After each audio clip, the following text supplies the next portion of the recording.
My name's Diane Shields, and I work at Bruce Residence right now. My name is Lindsay Shields, and I'm a resident at Bruce Residence on Concession Street in Cambridge.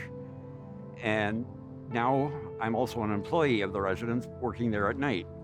We got kicked out of our house in Waterloo because I was in the hospital and couldn't pay the rent, and our landlord wouldn't accept any excuses. He just basically issued an order of eviction. The bridges put a roof over our heads and food in our stomach, and it was January, so naturally it was cold, so we managed to stay warm. And they had decent staff who listened to you talk about your problems. There's a lot of reasons people wind up being homeless. Some may have addictions, some may have our situation where we got kicked out. Because we're living strictly on our pensions, it's very hard to find somewhere to live. People in general seem to, well, I was the same way.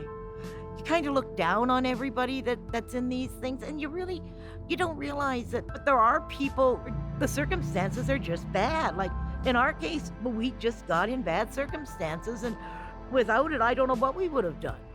I mean, a lot of people don't have a place like this. A lot of people are living on the street, and that's not right.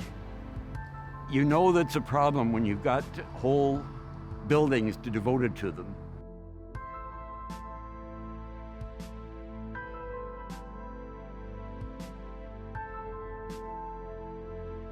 My name is Wayne Paddock, and I'm the Manager of Mental Health and Housing Services here at the Cambridge Shelter Corporation. The relationship between Bridges Shelter and United Way, I think, has been ongoing for several years, well before I came on board. Our Executive Director, Ann Tinker, has been working closely with United Way to access grant money, to access community funding, donations that have gone a long way to support the programming that we offer. So doing this job, it's a very rewarding opportunity. It makes me feel like I'm actually giving back, and we're all very close to being in a situation such as some of our folks that are here. I always say that we're very fortunate to have what we have as working individuals and mentally well individuals. So to be able to give back to folks who have been employed at some time, had a house, and had everything that we have, it's really rewarding to be able to work with them to help them get them back to that goal.